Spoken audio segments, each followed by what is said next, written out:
Hi, Glenn here, and welcome back to Monster Guitars. It's been a while. And I don't want to make excuses, but I have been trying to make my other channel more active so that I can get that one to be up and running and just as wonderful as this one is. But I'm a little bit excited about this one. A little while ago, in fact, according to YouTube, it was approximately 2 years ago, I made a video about leveling frets, or about not leveling frets, and I had the audacity to say this. Take a listen. I'm going to suggest to you that very often people who build guitars level the frets because they think it's part of the process that is really required. They get their leveling beam out and they sand the peaks off their frets because it's part of the process. I'm going to say, let's think a little bit more critically about that process and whether or not this is something you actually need to be doing every time. Now, that was a while ago, so just to recap, I didn't say never level your frets. In fact, I made a point of saying that I was going to start out by saying don't level your frets, but I said no, that's actually bad advice. Sometimes you may just have to level your frets, and by level your frets I basically mean take a sanding beam or a file and grind along the tops of your frets so that they are all worn down to the same level. What I tried to say in that video is don't do that unless there is some reason why you absolutely must. Try to avoid doing that. And what I suggested as an alternative, again where possible, is I'll briefly recap. So I've inserted these frets, but I have not done any leveling. So there will be some slightly different heights here.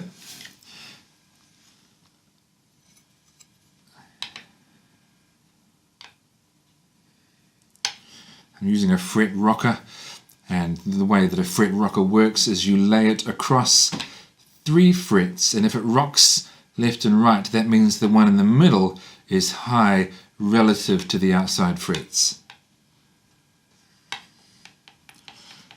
Okay, you probably can't hear it from how far away the camera is. Or maybe you can. But there's a spot on the fret just over on the end close to me where it is higher than the frets on either side. It's not high all the way across, not there, not there, but it is there. Now, what fret leveling is designed to do is to grind that fret down so that it's at the same height as the other frets, and you do that by grinding all the frets together. What I suggested is, why do that? Why remove metal where, in cases where there is no benefit to doing so? Why not instead just take whatever hammer you use as a fretting hammer and give this a few whacks? Don't get carried away, but just a few hits.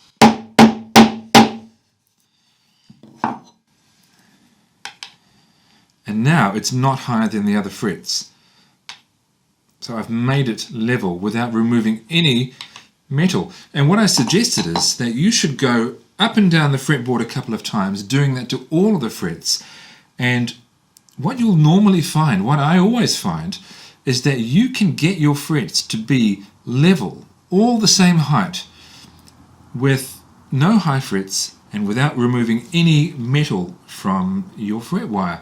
And that is so much better than grinding all of the frets down to the same level with a beam, which you're then going to have to crown afterwards. I mean, number one, why would you want to remove perfectly good metal from perfectly good frets? And number two, when you level your frets, you create a flat cap on the top of them. You flatten the tops of your frets, which means they no longer have that good crown on them. They no longer have that perfect round crown that they had when you started. And so you have to then go through the process of crowning your frets to restore that crown so that when you fret the string, you're cutting it off at the middle of the fret where the peak of the crown is, so that the vibrating length of string is the right length. And you might get really good at crowning your frets, but you're never going to recreate perfectly, or at least you're probably not going to recreate perfectly that round crown that's on the top of the fret wire. So there are so many, well, not so many, but there are some great benefits to not sanding away the tops of your frets. And that video got, well, I think currently it's 60-something thousand views, which, you know, for a small-time channel like me is a lot. And it's had more interaction, more comments than any other video that I've made. I've even had people contact me making comments and questions about it, which is fantastic. I'm all about creating constructive conversations among guitar builders. And I thought, why don't I go through some of those comments now, because there's some worthwhile discussion to be had about some of them. So, this is like Mailbag. For you young people out there, the concept of mailbag might mean nothing, but on some TV shows, they would have the bag of mail that they had received mailed into the studio, and they'd go through the bag and read out letters. Well, mailbag, for me, is just, I'm going to go through some of the comments and messages that I've received about this and talk about them. Now, most people said things like, love this advice. I'm quoting one person in particular. I see people online doing refrets and they all level and crown the frets each time. Why not check your new frets first? They might already be level. If not, maybe only a couple are high. It makes no sense to do an entire fret level and crown if it's not needed. That's true, right? Don't remove metal if it's not needed. Or you had people, and this was for me the best thing, people who saw my advice and went and did it and found, just as I showed, that it works. Someone said, thanks, I used your advice and got rid of annoying buzz on the 4th fret of the G string that was driving me insane for the past few weeks. Such a simple fix. Yes, it is. It is a simple fix. Now, I wasn't quite talking about removing fret bars on an existing neck that you've had for some time, but yeah, I mean, that can definitely work as well, and it is simple. Quite a few people, and I'm sorry about this, said something like, oh no, I wish I had seen this a few weeks ago before I leveled all my frets. Or in one case, a guy said 2 days ago. I can't do much about that, but yeah, that sucks. I'm sorry. And there were some, I mean, it's YouTube and it's the internet, so you get some silly comments. Like one guy who said, smashing your frets with a hammer removes the crown and makes strings easier to hold down and not buzz. That's a slightly confused sentence. I wonder if he meant that exactly as it was written, and not buzz. Also, smashing the fret will make an indentation in the neck underneath the fret. This video shows how to damage a guitar. Now, people who watched the video will see that no such thing happened. There were no dents made on the frets and no indentations in the fretboard.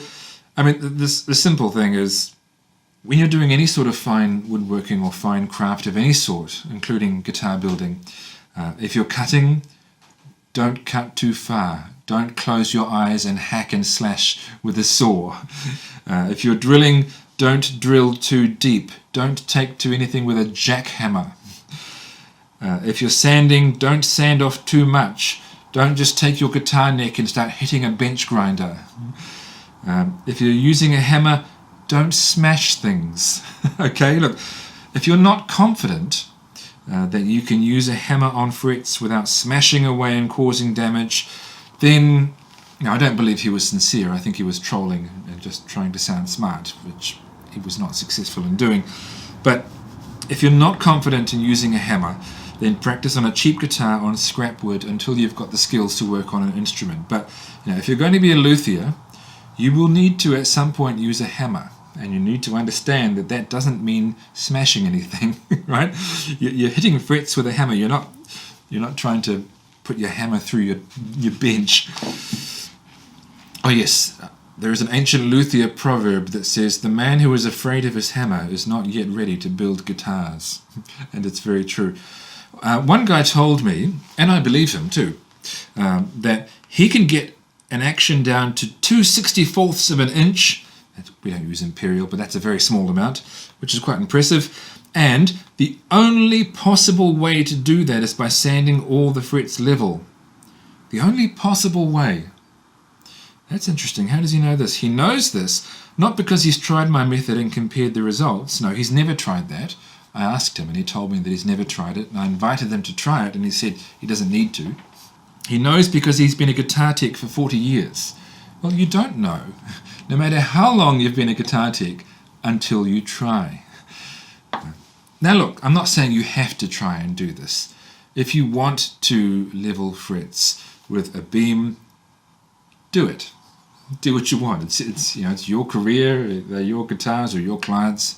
I'm not telling you to do anything, but don't say that this doesn't work until you've at least investigated to find out. I showed that it works. Someone said, and I think a few people asked versions of this question, how can you have perfect level frets when the neck will have a bow in it? Now, this is true. The neck will have a bow in it for one of two reasons, or one of possibly many reasons. If you just have your neck perfectly flat and then put strings on your guitar and tighten them up to full tension, that will cause your neck to bow forwards very slightly, barely noticeably, and that is called relief. Or some people ensure that there is a certain amount of forward bow, front bow or relief by adjusting the truss rod and creating that relief. But that's fine. The important thing is, when you're checking that your frets are level, your neck should be perfectly flat, perfectly straight. If it isn't, then adjust it with the truss rod until it is straight. And then when you apply relief after the frets are level, they'll no longer be level, just like your neck will no longer be flat. But that's perfectly all right. The point is they should be as flat as the neck is. So that isn't an issue. That's just a reality of guitars. Some people raise the perfectly good concern, and this is something I hadn't thought of actually, that if you try this on a finished fretboard, and by that I mean, for example, some Stratocaster guitars with a maple fretboard have lacquer on the fretboard. So if you were to try this on a guitar like that, it's possible that you might crack the lacquer in doing so if it's hard and brittle, and that's true. This process, and I did kind of mention this in the video when I talked about the process that people go through. This process is really about what you do when you build a neck. So you haven't finished anything yet. Although it would also work with a refret. But you're right. There are, and remember I said don't level your frets unless you have to. There are going to be some circumstances in which it could be tricky to do this, and that's fair enough. If you've got a high fret on a lacquered fretboard, this might still work. I would still be tempted to try it. You might crack the lacquer, but if you've got access to some nitro lacquer, which is what Stratocasters have on them, fixing the lacquer is actually not that difficult. So I might still go ahead and do this and fix the lacquer. Or if you don't want to risk it, then you will have to do a spot level with a file or sandpaper, and that's life. Someone said, what kind of hammer would you recommend to use? Good question. Now you can get brass fretting hammers, and those are created because brass is softer than the metal that you're going to be using on your frets. In many cases, my dog has been let outside to use the bathroom, namely the backyard. But this is what I use. It's definitely going to be softer than any frets. This is called a soft face hammer. And according to Wikipedia, a soft face hammer or mallet is a hammer designed to offer driving force without damaging surfaces. Right, so there's the head has a rubber, well they're both rubber or plastic ends. This one is slightly softer than the other. I believe these come off. Yeah, I assume you can get replacements. I've never needed to, but so you can replace that if you want, if it does get worn out somehow, or damaged or cut or what have you. That will never dent your frets. You can hit it quite hard, not that you really need to, and it just won't do it because this is so much softer than the material that your frets are made from. So that's what I use. You can, and you don't need to get these from any specialized luthier shops. I'm sure they sell them, but I just got that from a big box hardware store. The brand of this one is Powerbuilt, but there are lots of brands of things like this. The first time I ever bought one of these, I made a mistake. I bought it online and I didn't really have a good idea of the scale of what I was looking at, and it was very small. It was a jeweler's hammer, much smaller than this. So this is a 16-ounce soft face hammer. Yeah, soft face hammers, very useful things. A few people said that they prefer a fret press rather than a hammer for consistent results. And yeah, that's fair enough. I mean, you can push the frets in with whatever you like. I just used a hammer because it's a very handy thing, and I assume that you've all got access to one. But entirely correct, you can use a fret press to do this. Oh, they said two things actually. They said they prefer to use a fret press to put the frets in initially because it's just easier to use consistent pressure in putting them in that way. And yeah, I can believe that. And also to do a job like this, to seat a fret that wasn't seated correctly, which is really what we're doing, they preferred to use a press. So to demonstrate that is just as good, I'm going to use my fret rocker and look for the next high fret, and then we'll go over to my drill press, which has the fret press call in it, and we'll demonstrate. So that should now be level, yeah.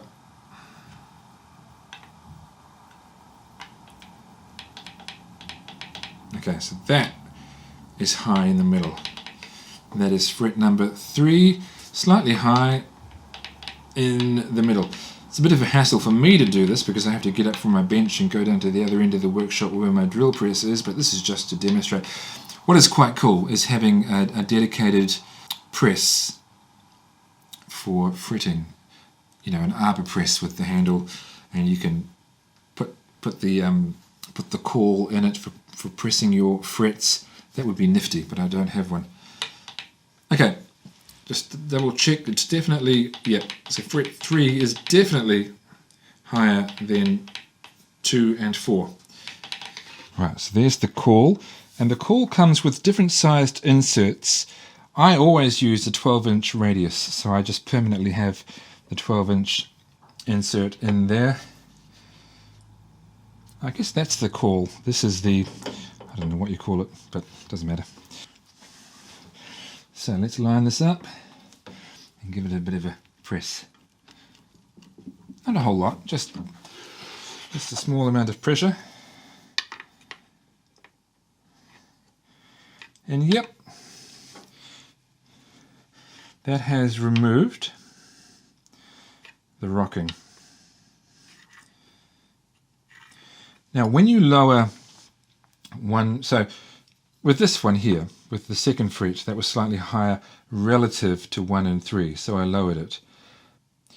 Now when I've lowered 3, that might again make 2 high relative to 3. You see what I mean? And so what you have to do is go back and check that, and ultimately you'll go up and down the fretboard 2 or 3 times, checking and rechecking the fret that you're testing, and then once you've treated that one, the frets on either side, so that you can be double sure that by the time you're finished, everything is nice and level. But yeah, those who said that they would prefer to use a press for that, go right ahead, it definitely works. Now, someone else said, and this I guess is a slightly more sensible version of that comment that was all about smashing your frets, which is something nobody should ever do under any circumstances.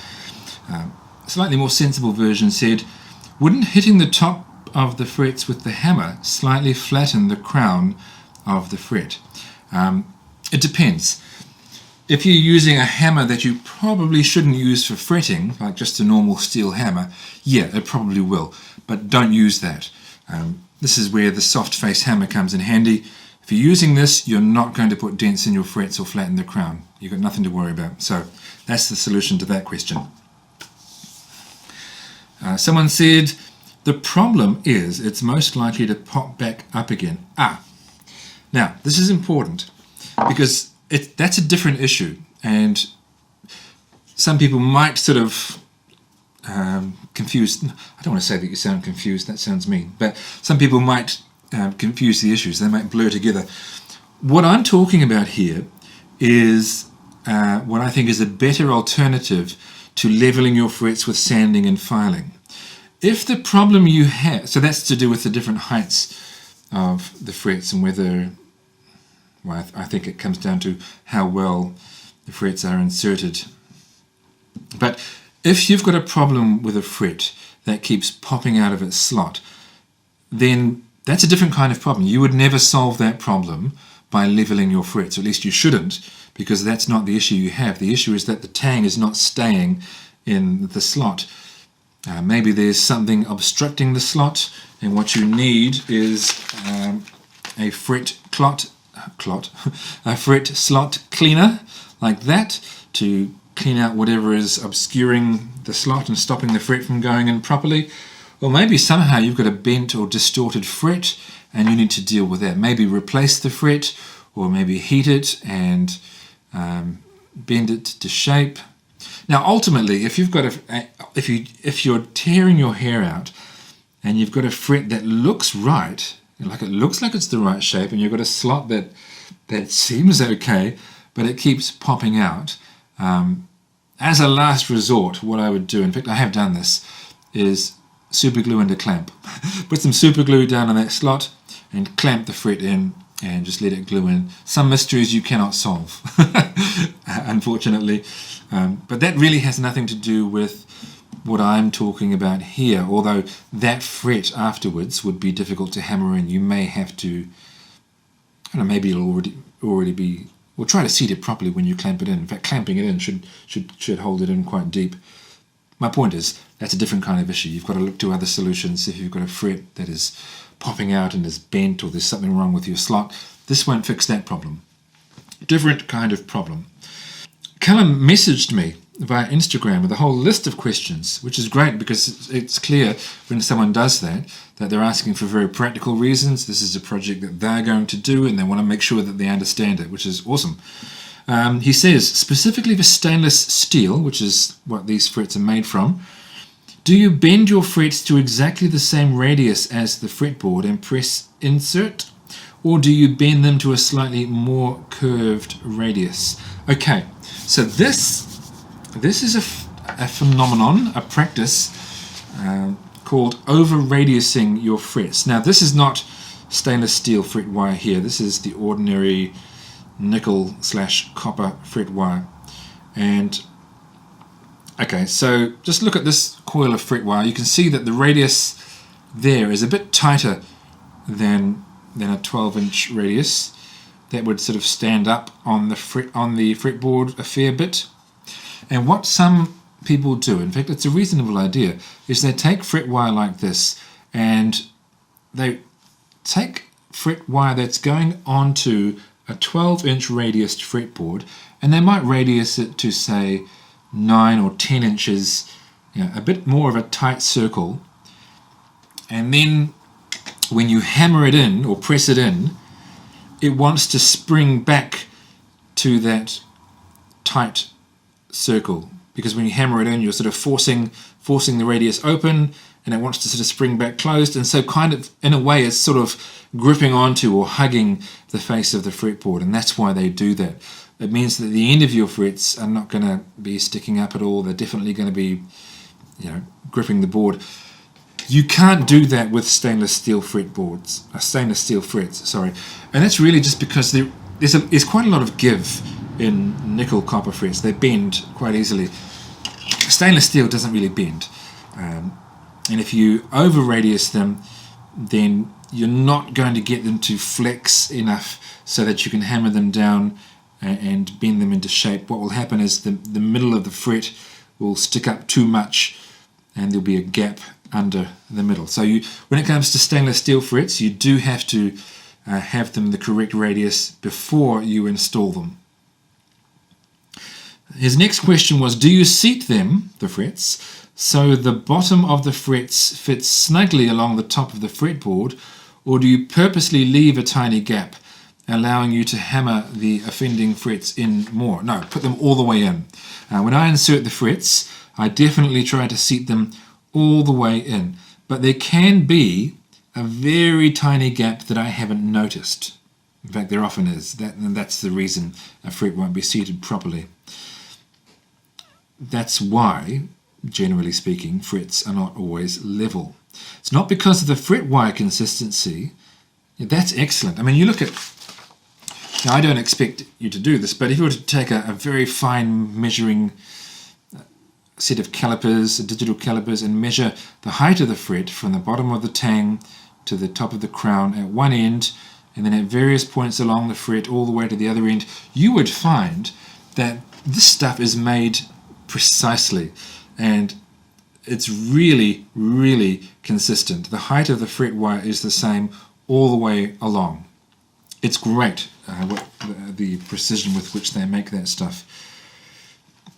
So any inconsistency in the height of that fret off the board and the height of that fret off the board, or any of them, it's not going to be because of the thickness of the fret wire. That's all going to be the same. It's really almost always because of how well seated the fret is in its slot. That's the reason. The hammering process or pressing process that I discussed in the video just removes those tiny gaps where they exist. Now, is this his last question or not? I don't know, gosh, Callum, you asked lots of questions, which is great. He said, what fret wire do you use that is consistent enough that given sufficient fretboard prep, the frets barely need leveling? All fret wire that you buy now is going to be like that. It's going to be extremely consistent. As for what I actually buy, here it is. Yeah. Now that I've tipped them all over the place. I buy these. Now I don't like the packaging because it is very wasteful, but this is a set of 24 stainless steel frets from China on eBay. And I don't care what the judges or the haters will say, these are fantastic. They really, really are. There's a whole set already cut to the appropriate length. And for a 6-string guitar, if you've got a 7-string or 8-string or what have you, these will be no good. And they already have the tangs cut out. Oh, these are such a labor saver. And you can get them in different heights and you can get them in different radiuses. So I always order a 12-inch radius set, and that's what I use. They are brilliant. They're absolutely brilliant, and I commend them to everyone. The worst thing about using stainless steel frets is just the sheer labor of cutting them and removing the tangs. It is a lot of effort. It really is. That's the downside of, but stainless steel frets are also awesome. So there's that. I'll just leave those sitting there and tidy them up afterwards. Yeah, pre-cut frets just removes all of that hassle, and they're brilliant things. I totally recommend them. He says, do you glue in your frets? And if so, do you level your frets before, during, or after the glue cures? That's a good question. And this is the thing that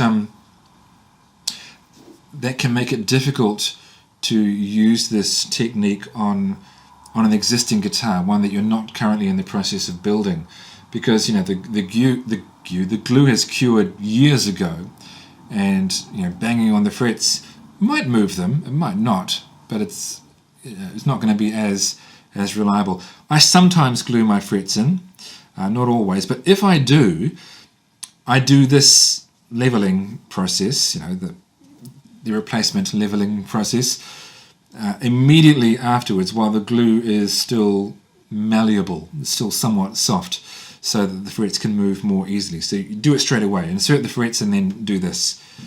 Yeah. Would it work, and this is what I was wondering out loud a moment ago, would it work if the glue is old and dry? Maybe. It might. It depends on how full the slots are, how brittle the glue is, etc. It might not work though. Lastly, someone shared with me, I tried it on my dead frets and it did not help. I assume they mean high frets that were causing dead notes, because that makes sense in this context. It did not help. The frets were already pushed down as far as they can go on the fretboard. Well, that's a shame. Yeah, I mean, the method is still good, but like I said, don't level your frets unless you have to. And if you find that the frets are as well seated as you can get them, and there are still issues with high frets, well, you're going to have to do some leveling, which is dumb. I don't like leveling. But every now and then I do it. On my guitar, Old Brass, there was one fret like that. Not really sure why. It was one that I had to glue in, similar to what I was discussing earlier. And I had to do some spot leveling on that. So, you're not going to get away with it completely if you build guitars on an ongoing basis. There's still going to be the occasion where you have to do some sanding on the top of a fret or some frets. But honestly, my growing experience, and now the experience of others who have taken this advice, is that in general, in most cases, a lot of the time, almost all of the time, you can avoid sanding metal off the tops of your frets, and it's really a good idea to do so. So keep doing it. I've since making that initial video a few years ago, I don't know how many fretboards, how many guitar necks I've made, because I haven't always made a video about the guitars that I build, but a few. I've made several since then and before then, and I do this every time, and it really works. It really works. So, God bless organizations like Stu Mac. They sell great tools, or Crimson Guitars, or whoever. There are lots of luthier tools out there for fret leveling, and look, I'm sure they're very good quality, and I'm sure, I don't know, if everyone did it my way, they wouldn't make quite as much money. But it works.